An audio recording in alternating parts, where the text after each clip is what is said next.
चार पुरुषार्थांमध्ये अर्थ हा 2 क्रमांकाचा पुरुषार्थ आहे. धर्म, अर्थ, काम आणि मोक्ष. त्या 4 पुरुषार्थामध्ये अर्थ हा 2 क्रमांकाचा पुरुषार्थ आहे आणि अर्थ जरूर कमावलं पाहिजे. ज्याच्या जीवनामध्ये अर्थ आहे त्याच्या जीवनाला अर्थ आहे.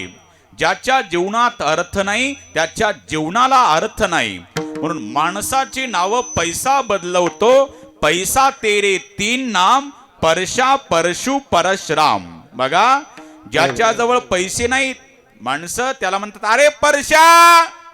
पुढचं नका म्हणू बरं का. तुम्ही तिकडे जसा अरे परशा, अरे चाल ऊस कोयता घेऊन उसात. त्याच्याकडे पैसे नाहीत त्याला म्हणतात अरे चल परशा कोयता घेऊन उसात. आणि थोडेसे पैसे आले चला अरे परशु चाल परभणीच्या अनुसया टाकीला पिक्चर बघायला. आणि थोडेसे जास्त पैसे आले की चला परशुराम पाटील अमुक अमुक मुलाच्या बारशाच्या कीर्तनाला. का धन्यवंता लागे